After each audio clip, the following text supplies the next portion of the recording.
बढ़ेंगे आगे। पहला सवाल ईमेल के जरिए हिमांशु जी का सवाल है। इंदौर मध्य प्रदेश से इन्होंने सवाल भेजा है।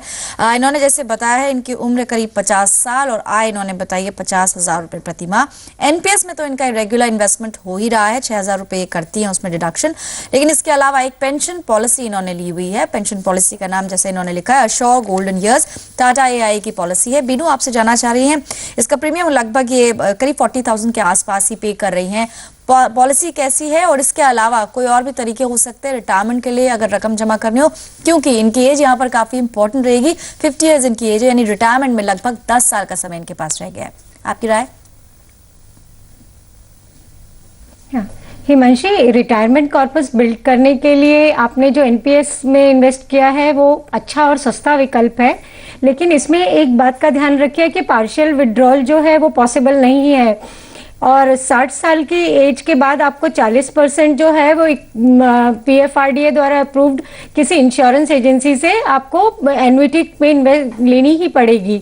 लेकिन आप इससे बीच में भी एग्जिट कर सकते हैं 60 साल से पहले भी, लेकिन उस केस में आपको 80% जो है वो पीएफआरडीए द्वारा किसी अप्रूव्ड किसी इंश्योरेंस एजेंसी में रखना पड़ेगा और 20% जो है वो आप लमसम ले सकते हैं। आपकी एज देखते हुए मैं मानती हूँ कि आपके पास पीपीएफ अकाउंट होगा, तो आप उस पीपीएफ अकाउंट को कंटिन्यू कीजिए और कुछ और डेट प्रोडक्ट्स भी आप अपने पोर्टफोलियो में जोड़ सकती हैं।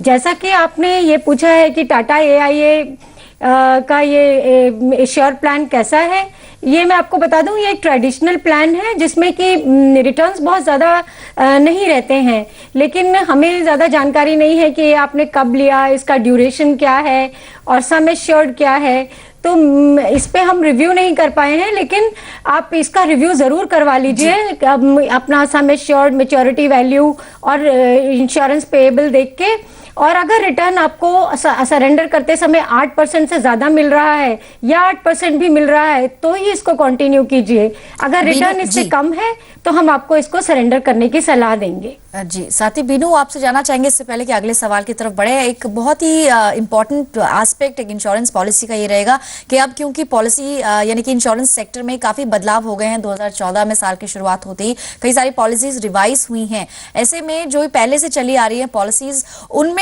रिटर्न्स किस तरह से कैलकुलेट होंगे? जैसे आपने बोला क्योंकि ये ट्रेडिशनल प्लान है, रिटर्न्स काफी कम ही इसमें रहेंगे, सरेंडर वैल्यू इनको चेक करनी होगी, लेकिन फिर भी रिटर्न्स आपने कहा कि कैलकुलेट कर ले एज ए एंड यूजर, ये कैसे कैलकुलेट करेंगे, वहां तक ये कैसे पहुंचेंगे कैलकुलेशन में कि इनको किस हिसाब से रिटर्न मिल रहा है?